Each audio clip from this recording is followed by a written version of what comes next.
بسم الله الرحمن الرحيم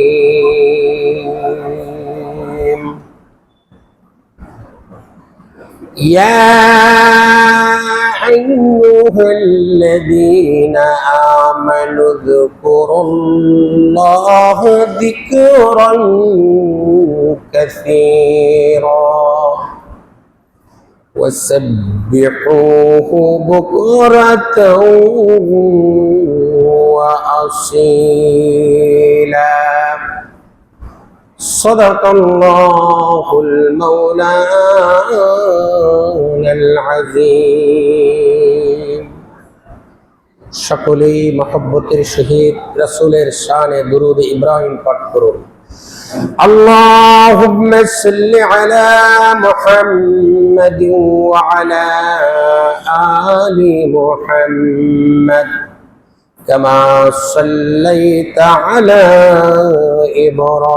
إبراهيم وعلى آل إبراهيم إنك حميد مجيد اللهم بارك على محمد وعلى آل محمد كما باركت على إبراهيم وعلى آل إبراهيم إنك حميد مجيد سبحانك لا علم لنا إلا ما علمتنا إنك أنت العليم الحكيم الحمد لله আল্লাহ পাকের অসংখ্য অগণিত মেহেরবানি যে আল্লাহ পাক রব্বুল আলামিন আপনি ও আমাদেরকে পবিত্র দিন শুক্রবার জুমার দিন জুমার নামাজ জামাতের সহিত আদায় করা এবং খুতবা শোনার জন্য আমরা মসজিদে এসে একত্রিত হইতে পেরেছি। এই জন্য আল্লাহ পাক রব্বুল আলামিনের আলিশান দরবারে শুকরিয়া জ্ঞাপন করি, বলি আলহামদুলিল্লাহ। আমি আপনাদের সম্মুখে যে আয়াতে কারিমা তেলাওয়াত করেছি, আমার তেলাওয়াতকৃত আয়াতে আল্লাহ পাক রব্বুল আলামিন মুমিন বান্দা বান্দীদেরকে সম্বোধন করে বলেন, হে আমার বান্দা বান্দীরা, চাই সে তুমি আলেম হও আর মূর্খ হও, তুমি শিক্ষিত হও আর অশিক্ষিত হও, তুমি কালো হও আর সাদা হও, তুমি উঁচু বংশের হও আর নিচু বংশের হও, আমি মাওলার জিকির বেশি বেশি করিয়া। কার জিকির? আল্লাহর জিকির। ওয়াসাব্বিহুহু বুকরাতাও ওয়া আসীলা, বিশেষ করে সকাল এবং সন্ধ্যা, বিশেষ করে সকাল এবং আল্লাহ পাক রব্বুল আলামিন আমাদের জন্য যতগুলা মৌলিক ইবাদত বন্দেগী নির্দিষ্ট করে দিয়েছেন, এর একটা সীমারেখাও নির্দিষ্ট করে দিয়েছেন, ঠিক না বেটি? নামাজ আমাদের জন্য ফরজ। নামাজ কয় ওয়াক্ত ফরজ? রোজা আমাদের জন্য ফরজ। কয় মাস ফরজ? হজ আমাদের জন্য ফরজ। কয়বার? যাকাত আমাদের জন্য ফরজ। বৎসরে কয়বার? একবার। তাহলে আমাদের জন্য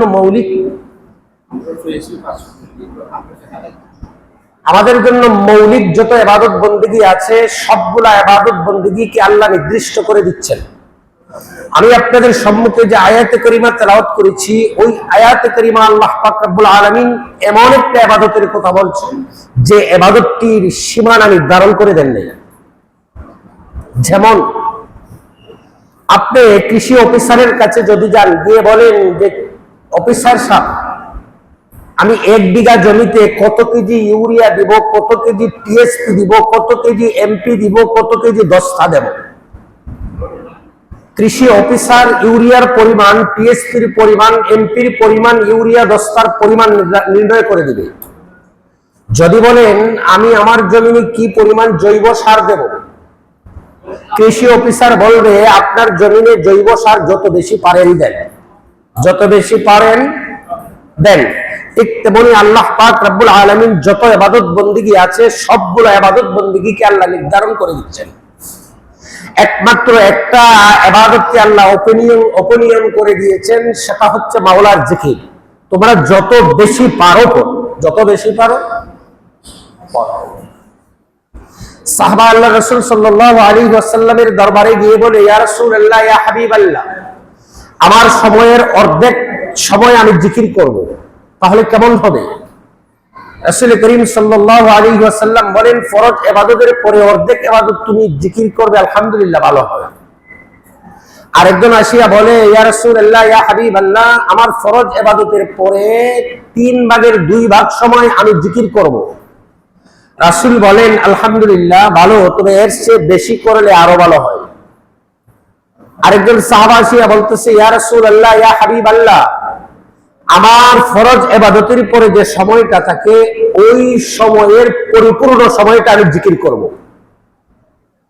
রাসূল বলেন, নাম, হ্যাঁ।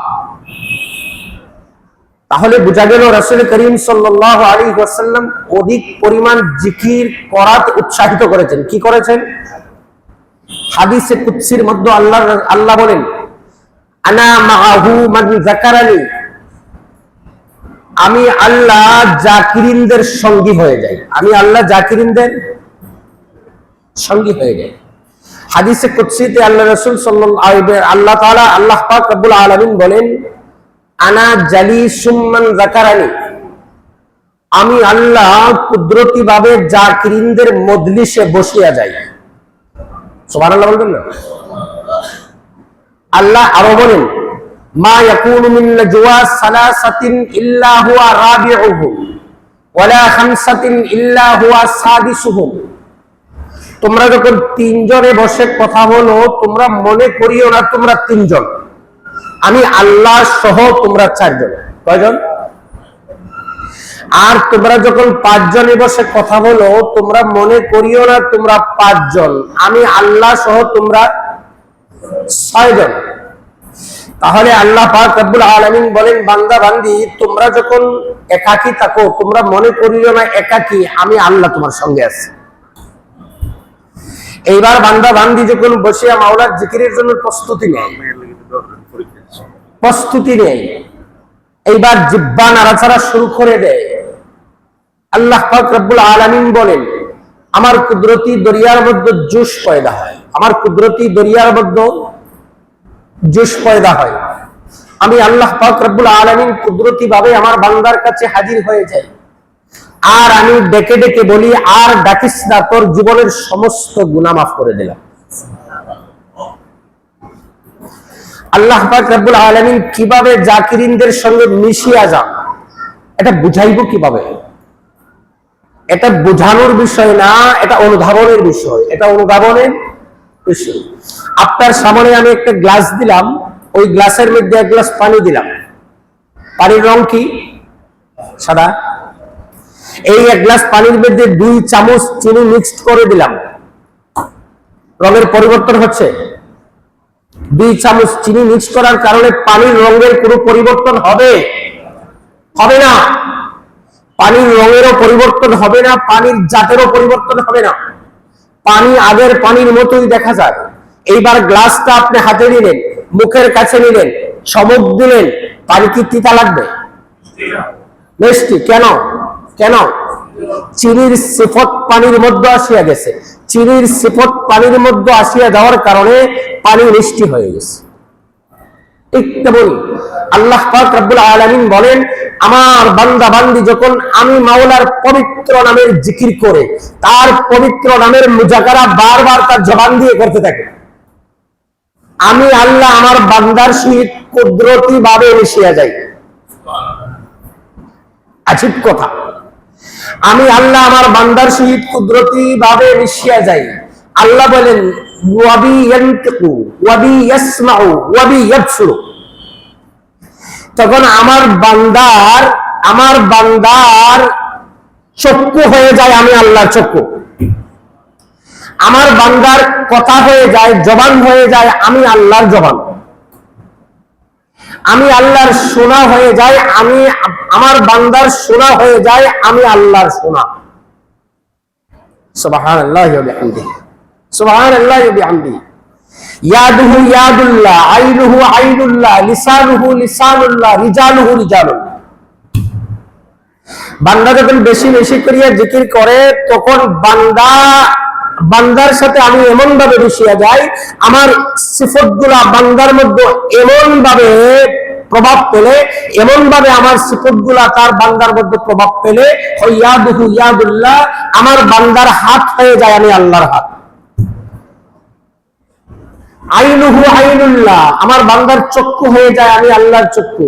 লিসানুহু লিসানুল্লাহ, আমি আল্লাহর জবান, বান্দার জবান হয়ে যায় আমি আল্লাহর জবান। বান্দার পা হয়ে যায় আমি আল্লাহর পা। কত দামি ইবাদত, কত দামি ইবাদত। আল্লাহ পাক রব্বুল আলামিনের জিকির এত বেশি দামি। প্রত্যেকটা বান্দার দেহের মধ্যে একটা যন্ত্র আছে, যে যন্ত্রটার নাম হলো কলব। কলবের মধ্যে দুইটা মুখ আছে। কয়টা মুখ? একটা মুখ জিক্রে জলি, জিকিরের মাধ্যমে খুলে, আরেকটা মুখ জিক্রে খাফি, মুরাকাবা মুশাহাদার মাধ্যমে খুলে। জিকির করতে করতে করতে করতে করতে করতে যখন বান্দার কলবের মুখ খুলিয়া যায়, তখন সে এমন একটা স্থানে অতিক্রম হয়, এমন একটা জায়গায় অতিক্রম হয়, যেদিকে তাকায় সেদিকে আল্লাহকে দেখে, যেদিকে তাকায় সেদিকে আল্লাহকে দেখে। এটা বুঝবেন কিভাবে? এটা ওই লোককে বোঝানো সম্ভব হবে না যে জিকির করে না, তাকে বোঝানো সম্ভব হয় না যে প্রতিনিয়ত জিকির করে, তার জবান থেকে জিকিরের মাধ্যমে বিজয় রাখে, তাকেই বোঝানো সম্ভব, তাকেই বোঝানো সম্ভব। মঈনুদ্দিন চিশতি রাহমাতুল্লাহ আলাইহি জিকির করে আর বলে, চতদ্বির হায় মুসলমানম কেনম কুদরান নিদানম, চতদ্বির হায় মুসলমানম কেনম কুদরান নিদানম, নতরচানা ইহুদিয়াম নগবরম না মুসলমানম। মঈনুদ্দিন চিশতি বলে, আমি যখন আমি আমার মাওলার জিকির করি, তখন আমি নিজেকে হারাইয়া ফেলি, নিজেকে নিজে আমি চিনতে পারি না। আমি কি মুসলমান না হিন্দু না বুদ্ধ না খ্রিস্টান, তাও আমি বুঝতে পারি না। মারিফতি বিষয় বুঝবেন না। চতদ্বির হায় মুসলমানম কেনম খুদরান মিদানম, নতরছানা ইহুদিয়াম নগবরম না মুসলমানম, নশরকিয়াম নগরবিয়াম নবরিয়াম নবহরিয়াম, নাজবুল খে ইরাকিয়াম নাজ খাকে খুরাসানম। মঈনুদ্দিন চিশতি বলে, আমি কি মাশরিকে আছি না মাগরিবে আছি, আমি কি আসমানে আছি না জমিনে আছি, তাও আমি বুঝতে পারি না। আমি নিজেকে হারিয়ে ফেলি। তাই মুকানম লা মুকাবাশদ নিশানম বে নিশাবাশদ, না জানাম না তানম বাশদ, না বাশদ ইশক জানানম। আমি তো আমার তো সেই সময় আমার মুকাম তো লামকাম হয়ে যায়, আর তখন আমার জানেরও মায়া নাই, আমার প্রাণেরও মায়া নাই। মাওলার ইশকের নূরের মধ্যে আমি এমন ভাবে ডুবিয়া যাই, মাওলার তাজাল্লি আমার মধ্যে এমন ভাবে প্রভাব পেলে, আমার মাওলার সাক্ষাতে বিমূঢ় হয়ে যায়, সব কিছু পিছনের সব মুকাম আমার লামকাম হয়ে যায়, সব মুকাম আমার লামকাম হয়ে যায়। জিকির তো এমন একটা ইবাদত, যে করে না তাকে বোঝানো যাবে না। খিদাতো না বিষে বুঝিবে সে কিসে, যার ভিতরে বিষ ঢুকছে সেই বুঝে বিষের কি যন্ত্রণা। যার ভিতরে বিষ ঢুকে নাই, সে কোনোদিন বিষের যন্ত্রণা বুঝে না, তাকে কোনোদিন বিষের যন্ত্রণা বোঝানো যাবে না। জিকির করতে করতে বান্দা কিভাবে আল্লাহর সাথে মিশিয়া যায়, জিকির করতে করতে বান্দা কিভাবে আল্লাহর সঙ্গে মিশিয়া যায়, এটা বুঝাইব কিভাবে? এটা এমন একটা অবস্থা, এই অবস্থা প্রকৃত ভুক্তভোগী ছাড়া তাকে বোঝানো সম্ভব না। এই জন্য আল্লামা খাকানি বলেন, আসাসি সালে বানি محقق شد بخاقانی ایک دمبا خدا بودن بیز تخت সুলাইমানি। আল্লামা খাকানি বলেন, দীর্ঘ 30টি বছর পর্যন্ত আমি শান্তি তালাশ করেছি, কোথায় আমি শান্তি পাবো? আমি বড় অট্টালিকা সম্পদের মধ্যে আমি শান্তি পাই নাই, আমি বড় বড় বিল্ডিং বাসাবাড়ির মধ্যে আমি শান্তি পাই নাই। সর্বশেষ আমি দেখলাম পৃথিবীর কোন জায়গায় আমি শান্তি যখন পাই না, আমার জবান দিয়ে একবার আল্লাহ বলে ছেড়ে দিলাম। আমি একবার আল্লাহ বলার মধ্যে যে শান্তি পেয়েছি, সুলাইমান আলাইহিস সালাতু ওয়াস সালাম গোটা পৃথিবীর রাজত্ব করিয়া তখতে তাউদের মধ্যে চড়িয়া যে শান্তি পায় নাই, আমি একবার আল্লাহ বলার মধ্যে এর চেয়ে বেশি শান্তি পেয়েছি। আলা বিযিকিরিল্লাহি তাতমাইন্নুল কুলুব। হ্যাঁ দুনিয়ার মানুষ, তোমরা শান্তি চাও, শান্তি আমরা কে চাই না? চাই না? শান্তির জন্য পাগল, শান্তির পিছনে সারাটা জীবন ব্যয় করতেছি, তবুও শান্তি পাইতেছি না। আল্লাহ বলেন, তোমার মনের শান্তি তো সম্পদের মধ্যে পাইবা না, তোমার মনের শান্তি দুনিয়ার কোনো কিছুর মধ্যে পাইবা না। তোমার মনের শান্তি আমি রেখে দিয়েছি আমার পবিত্র জিকিরের মধ্যে। একটু ট্রাই করে দেখবেন।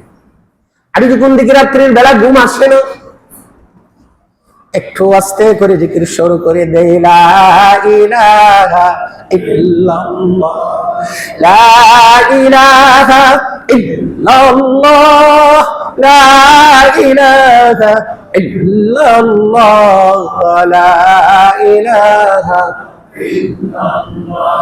আমি যখন হজে গেলাম, উমরাতে গেলাম, প্রত্যেকটা সময় 24টি ঘন্টা জবানের মধ্যে সবচেয়ে বেশি যে আরাম পেয়েছি জিকিরের মধ্যে। বাইতুল্লাহ তওয়াফ করছি, মনে মনে কোরআন সুরে জিকির করতেছে, চোখ দিয়ে টলমল করে পানি পড়তেছে। জিকির করার পর যখন আপনার অন্তরের ভেতরে প্রশান্তি আসবে, তখন আপনি বুঝতে পারবেন জিকিরের মধ্যে যে কি মজা। আপনি রাস্তা দিয়ে হাঁটতেছেন রে ভাই, অযথা সময় নষ্ট করবেন না। হাঁটতেছেন, আপনার পা দিয়ে জবানটা জারি করেন, লা ইলাহা ইল্লাল্লাহ।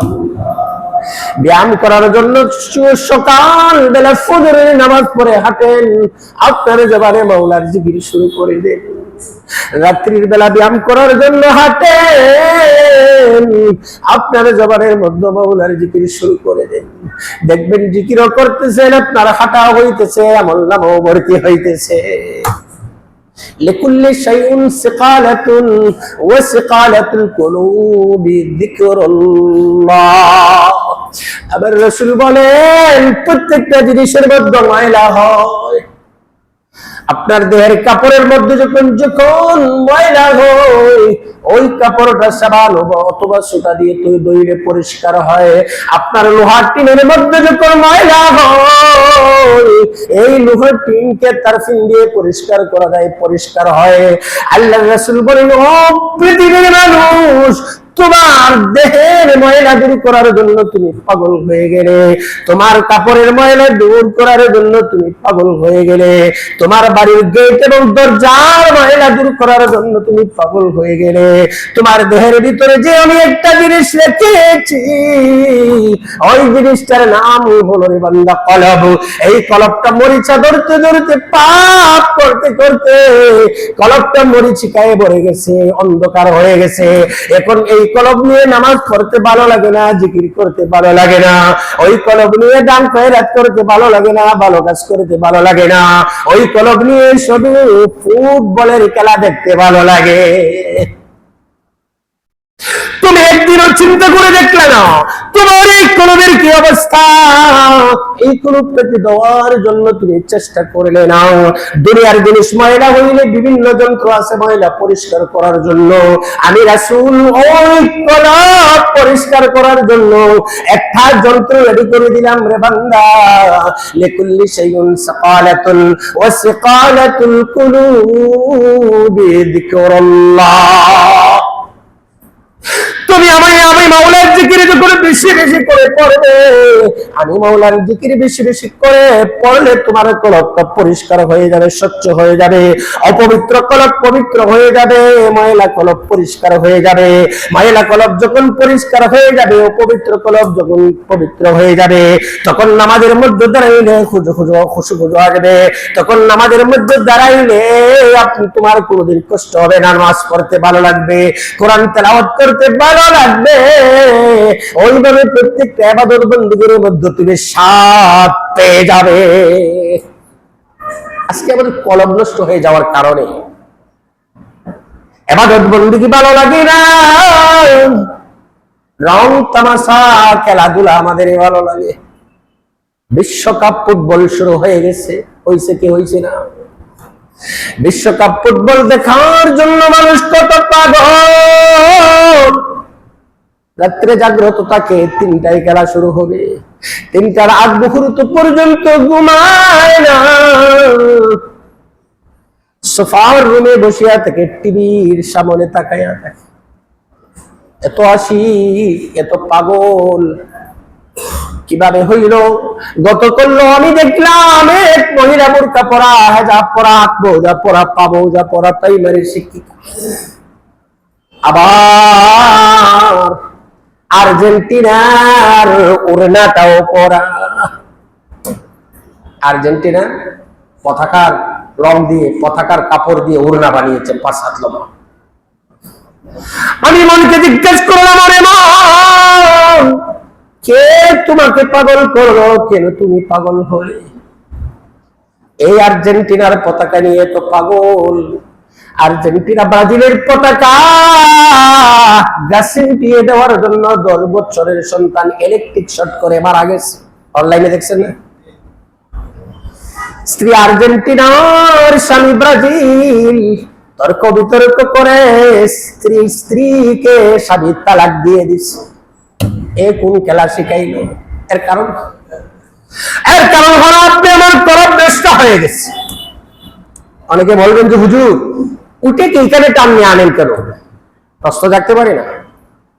এখানে বেশিরভাগ মানুষ খেলাপ্রেমী হতে পারে। কৌদের নামাজ তো করি, আমরা কি নেশা করি? তো রাত্রির বেলা একটু বিনোদন করি, খেলা দেখি। ওইদিকে যদি আমি যেতে চাই, আপনি খেলা দেখছেন, এটা সঠিক করছেন না ব্যাটিক করছেন, এটা জায়েজ করছেন না নাজায়েজ করছেন? হুজুর ফুটবল খেলা, এটা তো জায়েজ, ফতোয়া দেয়। আমি তাকে জিজ্ঞাসা করলাম, ফুটবল অর্থ কি? ফুট মানে পা, ট্যাং, বল মানে গোলাকার, বল পেন, পেন মানে কলম। আর এই কলমের মাথায় একটা বল, সরিষা দানার মতো একটা বল থাকে, থাকে না? থাকে না? এই বলটা লেখলে পরে ঘুরতে ঘুরতে লেখা হয়, কালি আসে, ঠিক না? ঠিক। তাহলে পেনের মাথায় বল লাগার কারণে হলো বল পেন, আর পেনের মাথায় বল লাগার কারণে হলো ফুটবল। এটা এমন এক আজব খেলা। ট্যাঙ্গের বল পায়ে লাগলে রং, ট্যাঙ্গেল বল হাতে লাগলে রং, ট্যাঙ্গেল বল হাতে লাগলে রং, হ্যাম্বল, ঠিক না? ঠিক। আর ওই ট্যাঙ্গের বল মাথায় লাগলে রাইট, ঠিক না? ঠিক। তাহলে আপনার হাত থেকে কি মাথার মর্যাদা কমে গেল? যেই মাথাটা আল্লাহ কুদরতি হাতে বানিয়েছেন, এই ট্যাঙ্গের বল আপনার হাতে লাগলে রং হয়, আর ওই ট্যাঙ্গের বল আপনার মাথায় লাগলে রাইট হয়। কোন আজব খেলা, যে খেলার কারণে স্বামী স্ত্রীকে তালাক দেয়। কোন আজব খেলা, যে খেলার কারণে বাড়ি বিক্রি করে আর্জেন্টিনার পতাকা বানায়। বিক্রি করছে, আর্জেন্টিনার পতাকা বানাইছে, কয়েক কিলোমিটার লম্বা। আরে পাগল, সব পাগলের কেন বাংলাদেশে, আর্জেন্টিনা ব্রাজিলে গিয়ে দেখেন এত বড় পাগল নাই, এরাই এত আশেক না, এত পাগল না। আমরা মেসি নেইমারদের জন্য যে পাগল। জেনে রাখেন আপনার প্রতিটি মিনিট সেকেন্ডের হিসাব আল্লাহর দরবারে দিতে হবে। মা ইয়ালফিযু মিন কাওলিন ইল্লা লাদাইহি রাকীবুন আতীদ। আল্লাহ আপনি আমার মধ্যে একটা কুদরতি ক্যামেরা ফিট করে রেখেছেন। এই ক্যামেরা প্রতিনিয়ত সিসি ক্যামেরার মাধ্যমে রেকর্ড করা হচ্ছে। হাশরের ময়দানে আল্লাহ ওই বান্দার সামনে রেকর্ডের ক্যামেরাটা ছেড়ে দিবেন, দিয়ে বলবেন, রে বান্দা, রাত্রে 3টার সময় উঠে তুই মেসি আর নেইমারের খেলা দেখেছি, আর আমি আল্লাহ জাগ্রত থেকে তোকে ডেকেছিলাম। আলা মিন মুস্তাগফিরিন ফাগফির লাহু। আসলে পুরো গুনাহগার বান্দা, আমি আল্লাহর কাছে চাও আমাকে মাফ করে দিও। দুনিয়ার মানুষ ঘুমাইলো, আমি আল্লাহ কিন্তু ঘুমাই না রে বান্দা। তোর কোন সময় প্রয়োজন হয়, তোর কোন সময় পেটে ব্যথা হয়, তোর কোন সময় পায়খানার বেগ হয়, কোন সময় প্রস্রাবের বেগ হয়, আমি আল্লাহ যদি ঘুমিয়ে থাকি, তোকে কে পায়খানা করাবে, তোকে কে প্রস্রাব করাবে, তোকে কে ডাক্তারের কাছে নিয়ে যাবে? আমি আল্লাহ তো ঘুমাই না, আমি আল্লাহ ঘুমাই না। তুমি নাক ডাকিয়া ঘুমাইলে আমি আল্লাহ রাত 3টার সময় তোমাকে ডাকলাম, আর তুমি রাত 3টার সময় নেইমার আর আর্জেন্টিনার খেলা দেখার জন্য পাগল হয়ে গেলে। খেলা দেখার জন্য তুমি পাগল। আবার বললে বলে, হুজুর এটাকে এইদিকে টানিয়ে আনেন কেন? আমি বলি, টানিয়ে আনি এই জন্য, যারা বুঝে তাদের জন্য এটা টানিয়ে আনতে হয়। কারণ আমরা তো বলেছি, ইন্নাস সালাতি, আমার নামাজ, ওয়া নুসুকি, আমার কুরবানি, ইন্নাস সালাতি ওয়া নুসুকি ওয়া মাহইয়ায়া, আমার দুনিয়াতে বেঁচে থাকা, ওয়া মামাতি, আমার আমি মরিয়া যাওয়া, লিল্লাহি, আল্লাহর জন্য, রাব্বুল আলামিন, যিনি বিশ্ব জগতের প্রতিপালক। তাহলে আমার জীবন, আমার মরণ, আমার বেঁচে থাকা, আমার মরে যাওয়া সবকিছুই যদি আমি আল্লাহ, আমার আল্লাহর জন্য হয়, তাহলে আমার দুনিয়াতে খেলাধুলাটাও আমার আল্লাহর জন্য হবে। খেলাধুলাটা কার জন্য হবে? এরপরে আল্লাহ বলেছেন, ইন্নাদ-দীনা ইনদাল্লাহিল ইসলাম, আমি আল্লাহ ইসলামকে তোমাদের জন্য মনোনীত করেছি। এই ইসলামকে মনোনীত করেছি শুধু নামাজের জন্য, রোজার জন্য, হজের জন্য আর যাকাতের জন্য নয়। সর্ব অবস্থায় তুমি দুনিয়াতে নৌকাটা থেকে শুরু করে একবারে রাষ্ট্র পরিচালনা পর্যন্ত সকল ক্ষেত্রে ইসলামকে মনোনীত করেছি, ইসলামকে মডেল হিসাবে ফলো করার জন্য। তাহলে আমার খেলাধুলা ইসলামকে ফলো করতে হবে কিনা? হবে কিনা? হবে। ফুটবল যারা খেলে এরা টাকনু পর্যন্ত ডাকিয়া গেলে না? পুরুষের জন্য ফরজ কোনটা? নাভির নিচ থেকে হাঁটুর নিচ পর্যন্ত, টাকনা পর্যন্ত ডাকিয়া রাখার দায়ী ফরজ। ফুটবল খেলে ফরজ তরক হয় না, আদায় হয়। দৌড় প্রতিযোগিতা করলে ফরজ তরক হয় না, আদায় হয়। আদায় হয় না, তরক হয়। এই জন্য এই খেলাধুলাকে হারাম ঘোষণা করা হয়েছে, হারাম। আজকে এই হারামের পিছনে পড়ে আমরা সময়টাকে ব্যয় করতেছি। এই সময়ের জন্য আল্লাহর দরবারে জবাব দিতে হবে। বলি, প্রতিটি মিনিট সেকেন্ডের হিসাব আল্লাহর দরবারে দিতে হবে। তুমি কি করেছিলে? আজকে আল্লাহ ভিডিও ফুটেজটা ছেড়ে দিবেন, ছেড়ে দিয়ে বলবেন, বান্দা কি করেছিলে দেখ। আল্লাহ পাক রব্বুল আলামিন যেন আমাদেরকে সকল প্রকার পাপ থেকে বিরত রাখে।